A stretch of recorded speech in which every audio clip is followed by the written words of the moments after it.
Hello there, welcome back to Jennie Designs with Paper. Thank you so much for stopping by my channel today. I'm working on a couple of cards, so get comfy and let's get crafty. Today I'll be working with the Honeybee Stamps Magnolia Lovely Layers die set. I'm going to create 2 cards, so I have already cut all of the pieces 2 times out of a 110-pound cardstock.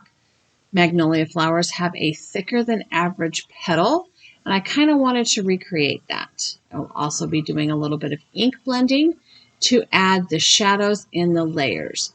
Now, I saw Kelly Taylor do a trick with, I think it was this die set, on how to add the color into a white flower just as the shadow. And what she did is she put, the subsequent layer on top of a layer, and then she kind of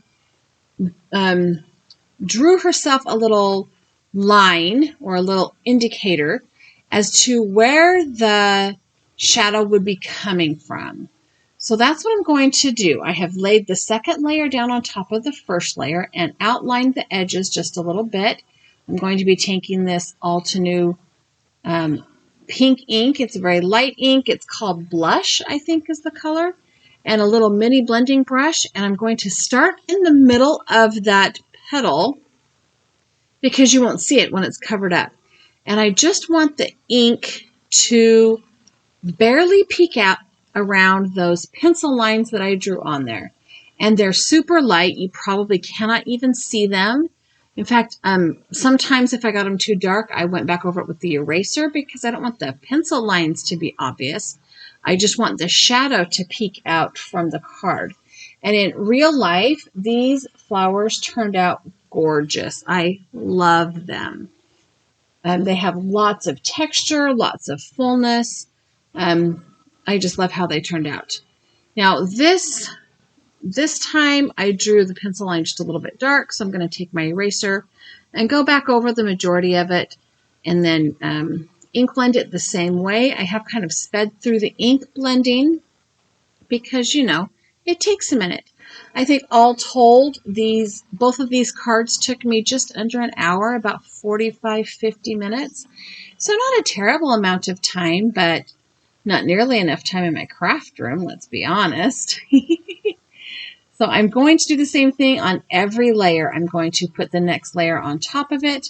I'm going to add myself a little guide so I know where to add the shadow. And then I'm going to ink blend with that little mini ink mini ink blending brush or small ink blending brush. Wow, words are hard. It's Tuesday, but words are hard. And I'm just making sure I have enough color coming out that it is mostly shadow. Like I'm not really adding a ton of color to the magnolia. The magnolias in my area are kind of a creamy white, which is why I wanted to make 2. I have this card, the shadows are being created with a pink, and the second set of die cuts, I'm going to create the shadows with a yellow. And I think the yellow is more common in my area. Like the undertone of the petals and the shadows seem to be more of a yellow color. So now that we have the ink blending done, I'm going to go ahead and let's stack up all those layers again to make sure I have enough shadow and dimension and that I like it. Because that's important. I have to like how it looks. Now, these layer dies are fabulous. They lay together, or they go together so easily. There's always a layering guide included in the set, but also there's usually just a little nub or something that tells you you've got everything lined up properly. Now, this layering set also came with 2 pieces to make the inside, the centers of the magnolia. So the base piece, I'm going to ink blend with an espresso ink. And it's, the second layer is the Sunshine ink from Altenew. And that Sunshine ink is also the color I'm using on the second magnolia. And I'm just going to kind of zoom through this a little faster than I did the other one. I'm not going to slow it down or pause it all because you've seen it before, but I wanted you to see how different it looks with a different color ink, which is really funny because pink and yellow would both be considered warm colors on the spectrum. I mean, pinks can, start gravitating toward the cool, but I think that lush pink was still pretty warm. But anyway, they look really different when they get finished. This second layer was the most difficult one, I think, because there were two small sections I had to be aware of. And on the other layers, it was just peeking out from behind a couple of different petals.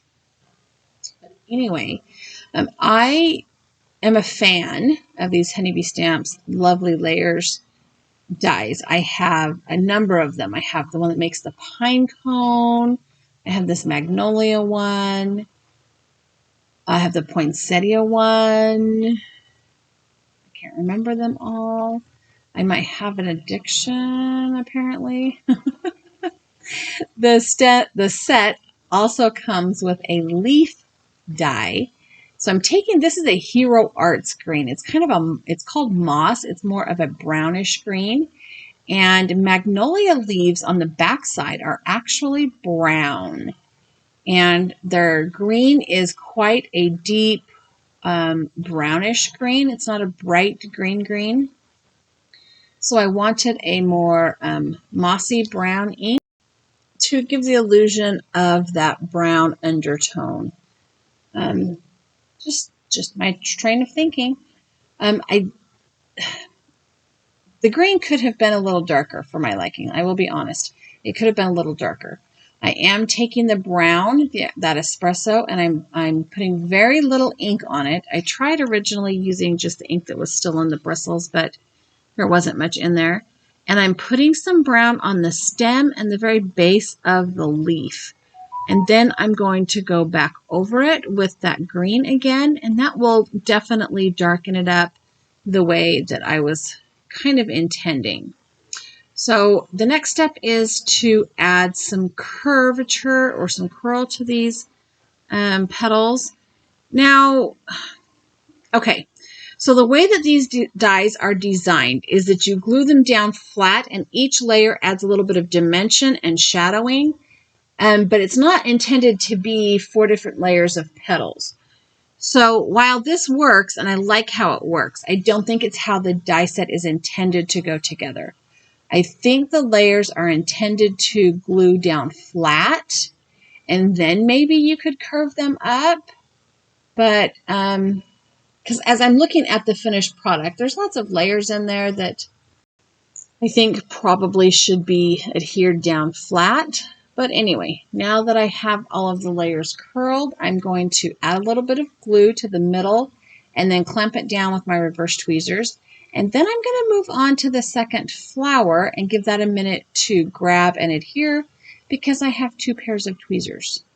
So winner, winner, chicken dinner, right?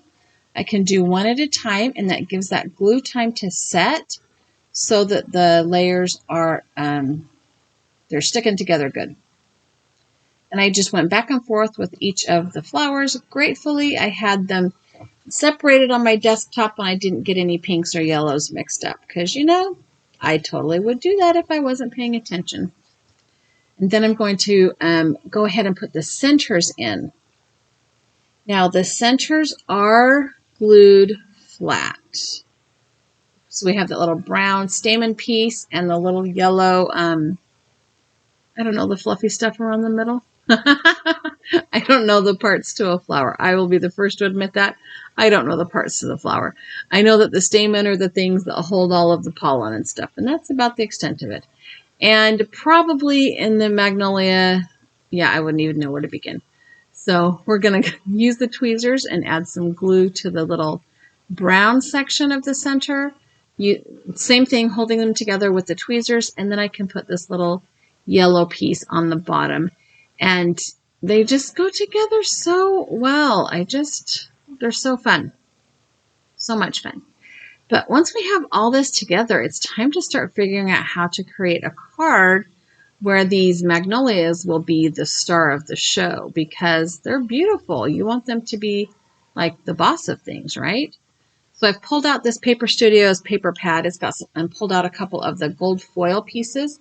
I also have this Spellbinders hot foil sentiment piece that I've already hot foiled on another day. And I'm going to start creating cards. I have another piece of that heavyweight cardstock. It's a 110-pound cardstock. It's some that I picked up from Joann's. I wanted to try out their heavyweight cardstock, and I quite like it. I also have a piece of this lightweight black cardstock. This is also from Joann's. I don't love it as much, mostly because it peels easily. I'm going to trim these pattern papers down to be the exact size of a card front. So there will be no border or frame today. I'm going to trim them to 4¼ inches by 5½ inches so that they take up the entire front of the card.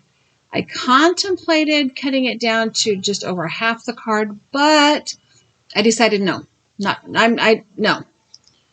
And then I'm going to score the fold line in our card base at 5½. This is going to be a US A2 top folding portrait style card where the finished dimensions are 4¼ inches wide by 5½ inches tall. It is a thick cardstock. I did need to score that a couple of times. And as I am burnishing the fold, I decided to grab my Teflon bone folder. My Teflon bone folder does not fit very well into the grooves on my scoreboard, like the tip has been worn down. But I like the flat end to flatten the fold on my cardstock, especially when I'm using this heavyweight cardstock. So that worked out perfectly. Then I am going to adhere the foiled pattern paper, and I'm just going to adhere that down flat. There is enough texture and dimension on the card with the layers of the Magnolia that I don't feel the need to add any foam tape or anything to it. Just using my ATG, my double-sided adhesive, I am going as close to the edge as I can because this card's going to be a little front heavy with that Magnolia. And because it is a full panel card, I can just stand that card base up on its side and use my fingers on each end to make sure the card panel lines up properly. If there's ever going to be any extra length, you want it to be on the open end so it's easy to trim down. Now this black cardstock I want to take and put on the front of my card at an angle, but I'm a little bit nervous to pre-cut it because then I have to get it lined up exactly perfect. Also, I was having a hard time figuring out how far up the card to bring it. So I pulled out one of the Magnolias and the leaves and placed it on the front of the card. And then I held it in place with my thumb and slipped that black cardstock onto the front of the card. I'm going to pick up the card base and use a pencil and draw an outline on the black cardstock. Now, a pencil will show up because it is kind of shiny, but it won't be super visible. I just had to find a pencil in my desk drawer there. And then I'm going to take my ATG and run my ATG right along the inside of that pencil line so that I can line my card base back up with the adhesive and have it all stick down nice and perfect. And I had a little bit of a tape disaster there, but this double-sided adhesive in the ATG, it comes off your paper pretty clean if you made a boo-boo and you need to fix it. So I like that. But anyway, I'm going to lay that black panel down, and I'm just going to put the card base back over the adhesive and making sure that I have that corner inside so that it doesn't have that little white corner hanging out that left end, because I was a little close there. And then I'm going to pull out my long-handled Tim Holtz scissors and open the card base up and trim that black cardstock off. And I can get a nice clean cut and not have to worry about messing up because I'm just taking that blade right along the edge of the card base. So it works perfect. Once I have it all trimmed off, I'm going to go ahead and do the same thing to the second card base. using the same method. I'm just going to flip it upside down, like stick that black cardstock in, put a flower on it to see, you know, exactly how high up I want it to go. Flip it over, draw on it, and then use my double-sided adhesive to get it all stuck down. And then it will be time to add the flowers to the card fronts. So I'm just going to put the flowers down on the front of the card. And I'm kind of figuring out where I want the leaves to go on each flower. This is probably a card that would not fit in a traditional envelope. There is quite a bit of bulk due to the petals. So I'm okay if the leaves hang off the card front just a little bit, because if I mail this, it will be in a package, not in an envelope. And it might be one I just hand deliver. So I'm going to go ahead and put both the flowers down by putting just, you know, enough glue in the center back of that Magnolia die cut to adhere it. And I'm just going to hold it in place for a couple minutes with my fingers. I'm going to put glue on the stem of the leaf and the very base of the leaf. And then I can just slide it up underneath that, the petals that haven't been adhered down. And it fits in there perfect. I can slip my finger or my tweezers or something underneath there to make sure the leaves are glued down. And I'm going to do the same thing on the next one. The cool thing about having dies like this is it's really easy to make a very quick couple of cards, especially if you send out a lot of cards and you need to make more than one at a time. And they're not identical. You know, they have different pattern papers. They have the same layout, same materials. They will even have different sentiments. So I'm going to be using my Simon Says Stamp Labels dies with this Spellbinders Hot Foil Sentiment set. And I'm going to use the one that says It's Your Day and Hello Friend. I'm going to use a little bit of washi tape to tape that label into place. Then I will send it through my die cut machine. I use the Spellbinders Platinum. It is the large machine. And once I get the sentiments all cut out, we can just go ahead and put the cards together and be finished. And that's where we are. Magic of video editing and TV or YouTube, whatever you want to call it. And out of habit, I'm like, okay, now it's time to put a little bit of black paper on the back of my sentiments. Yeah, I know that won't show up. So we're just going to go ahead and adhere the sentiment strip right to the front of the card. No black mat behind it because, yeah, it won't show up. It's kind of funny how we get in the habit of doing things, and that just seems to be the pattern of operation. We just keep moving out. And I'm sticking the sentiments in basically the same place. You know, I didn't measure, I eyeballed. And since the paper wasn't exactly measured and cut, they're not exactly the same. But, you know, it's all right because it turned out beautiful. I am low-key in love with how these turned out.